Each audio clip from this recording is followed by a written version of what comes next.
అందరికీ నమస్కారం. నేను నిన్నో మొన్నో ఆమె నిధి అగర్వాల మన రాజాసాబ్ హీరోయిన్ను లూలు మాల్కి వెళ్తే అక్కడ తేడాగా బిహేవ్ చేస్తారని చెప్పేసి వీడియో కూడా ఇచ్చాను. అమ్మ రొమ్ము పళ్ళు తాగినోడు ఎవడైనా కానీ, తన బిడ్డ యొక్క ముట్టి కడిగినోడు ఎవడైనా కానీ ఈ రకంగా పరస్త్రీని తాకాలని అనుకోడు, అండ్ గొరాత గురగా ప్రవర్తించాలని అనుకోడు అని చెప్పేసి అన్నా. ఆ రోజు నేను చెప్పింది ఏంటి, ఇండస్ట్రీలో ఉండే ఆడవాళ్ళు పడే బాధలు చెప్పాను. వారి వస్త్రధారణ కానీ వారి బిహేవియర్ కానీ ఏమాత్రం తేడా ఉన్నా వారిని గురంగా వాడటానికి గేటు వాచ్మెన్ నుంచి ప్రొడ్యూసర్ చూస్తాడని చెప్పాడు. ఈరోజు శివాజీ ఎగ్జాక్ట్గా అదే చెప్పాడు. ఇండస్ట్రీలో ఆడవాళ్ళు పడే బాధలు మీకు తెలియవు, నేను ఇండస్ట్రీలో ఆడవాళ్ళకి చెప్పాను. వాళ్ళు ఏమాత్రం వస్త్రధారణ వేరే విధంగా కనుక ఉంటే అవతల వాళ్ళ యొక్క ఆలోచనలు చెడుగా మారిపోతాయి, దయచేసి అలా వద్దామని చెప్పాను, అంతే తప్ప వేరేది లేదు. కానీ నా మాటలు సమాజానికి వేరేలాగా అర్థమైనవి. ఏ మాట కాబట్టి అన్నది తప్పే అని చెప్పేసి చెప్పాడు. ఇది మెచ్చుకోవాలి. ఇందాక నేను 2 వీడియోలు ఇచ్చాను, 2 వీడియోలు కూడా ఇదే చెప్పాను. బాగానే చెప్పాడు, బట్ సామాన్ చూపించిన తప్పుడు వాడాడు. తర్వాత ఏం పట్టలే నువ్వు అని చెప్పేసి సమ్మేద వర్డ్, అది కూడా సమ్మేద బూత్, అవి 2 వాడుకుంటే బాగుండేది, వాడి తప్పు చేశాడు. ఎగ్జాక్ట్గా అదే చెప్పాడు. ఎస్, ఆ 2 వాడుకొని ఉండాల్సింది, వాడాను తప్పే, సిన్సియర్ అపాలజీ, క్షమాపణ అన్నాడు. అండ్ సొసైటీ మీరు మనోభావాలు దెబ్బతినుంటే కాదు, నేను చేసిన తప్పు, నేను అన్నది తప్పు, క్షమాపణ కోరుతున్నా అన్నాడు. ఈ రీసెంట్ డేస్లో మీరు అబ్జర్వ్ చేయండి, ఎవరైనా ఇంత నిజాయితీ క్షమాపణ చెప్పారా?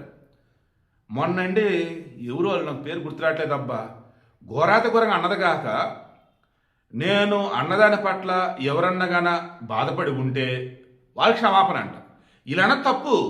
ఆహా, నేను అన్నదానం ఎవరైనా బాధపడి ఉంటే నాకు గుర్తురావట్లేదు అబ్బా రీసెంట్గానే అది. సో వీడికి ఇంటెన్షన్ సింపుల్. అతను నిన్న విషయాన్ని చెప్పడంలో ఫెయిల్ అయ్యాడు, ఈరోజు క్షమాపణ చెప్పడంలో సక్సెస్ అయ్యాడు. క్షమాపణ చెప్తున్న నిన్న అతను ఏదైతే చెప్పాలనుకుంటే అది ఈరోజు చెప్పాడు, ఇప్పుడు పర్ఫెక్ట్. బట్ అతను తెలంగాణ మహిళా కమిషన్ నోటీసులు అంటున్నారు, ఇక వాళ్ళు హడావుడి చేస్తున్నారు. ఎనీవే, వాళ్ళు చేస్తున్నారు, ఇతను అటెండ్ అవుతాడు లీగల్ నోటీసులకి, రెస్పాండ్ అవుతాడు, వాళ్ళు క్షమాపణ చెప్పాడు, నాకు ఇష్యూ క్లోజ్ అని అనుకుంటున్నా.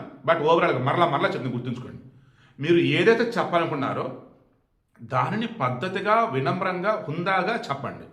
ఆటోమేటిక్గా అది అవతలకి బాగా రీచ్ అయ్యింది. ఎవడన్నా వంక పెడదాం అనుకున్నా సరే వంక పెట్టాడు. ఫర్ ఎగ్జాంపుల్ నేనే ఉన్నా, శివాజీ చెప్పినా నేను కూడా చెప్పింది నాకు వీడియోలో. బట్ ఎలా చెప్పాను, అది చెప్పే విధానం. దానికైనా కామెంట్లు చూడండి. ఎవరో నాకు వేరే వాళ్ళు కూడా ఇదే టాపిక్ వీడియో చేశారు, బట్ వాళ్ళు వేరే విధంగా చెప్పారంట. దెన్ నాకు వేరే వాళ్ళు కామెంట్ పెట్టారు, మీరు చాలా బాగా చెప్పారని చెప్పేసి కామెంట్ కూడా ఇది చేస్తే నాకు అర్థమైంది. ఓకే, చెప్పే విధానంలో ఇంకా చాలామంది ఇది అవుతున్నారా అనిపించింది. సింపుల్, నేను చెప్పడానికి నేమిలా, చెప్పే విధానం ముఖ్యం. అది చెప్పడం రానప్పుడు క్షమాపణ కోరేటప్పుడు కనీసం అప్పుడైనా మనం చెప్పాల్సింది చెప్పాలి. ఈ విషయం శివాజీ చాలా తెలివిగా, హుందాగా, గౌరవంగా తను క్షమాపణ కోరుతూ తను నేను చెప్పాల్సింది ఏదవుతుందో అది ఈరోజు చెప్పాడు. ఇండస్ట్రీలో ఉన్న ఆడవాళ్ళ కోసం నేను చెప్పాను, అట్లే సమాజంలో ఉన్నటువంటి వాళ్ళు కూడా అది తీసుకుంటే మంచిదే, కానీ 2 చోట్ల కూడా తేడా కొట్టేసింది, క్షమాపణ కోరుతాను అన్నాడు. ఆ వీడియో అటాచ్ చేస్తాను చూడండి. ఇది క్షమాపణ కోరటం అంటే.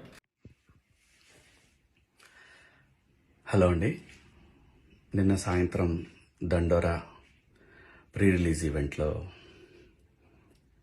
హీరోయిన్స్ ఈ మధ్య కాలంలో వాళ్ళు ఇబ్బంది పడ్డ సందర్భంలో 4 మంచి మాటలు చెప్పాలని చెప్తూనే 2 అన్పార్లమెంటరీ వర్డ్స్ నేను యూజ్ చేయడం జరిగింది. డెఫినెట్గా ఎవరికైనా వాళ్ళ మనోభావాలు దెబ్బతింటాయి. నేను మాట్లాడింది అమ్మాయిలందరినీ ఉద్దేశించి కాదు, హీరోయిన్స్ బయటకు వెళ్ళినప్పుడు బట్టలు జాగ్రత్తగా ఉంటే మీకు ఇబ్బంది ఉండదేమో మా అమ్మ అనే ఉద్దేశం తప్ప నేను ఎవరిని అవమానపరచాలని కాదు. బట్ ఏదైనా 2 అన్పార్లమెంటరీ వర్డ్స్ దొర్లినాయి. దానికి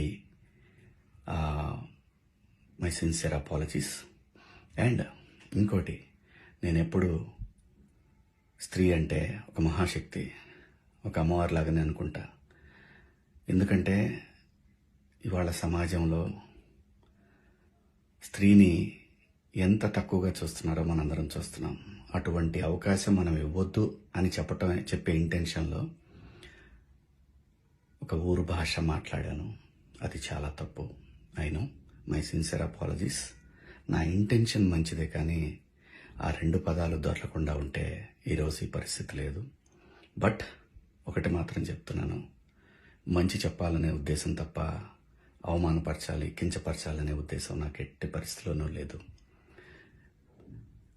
ఇండస్ట్రీలో ఆడవాళ్ల మనోభావాలు దెబ్బతిన్నందుకు, అలాగే మహిళలు ఎవరైనా దీన్ని తప్పుగా అనుకుని ఉంటే మీ అందరికీ నా సిన్సియర్ అపాలజీస్ అమ్మా. Thank you.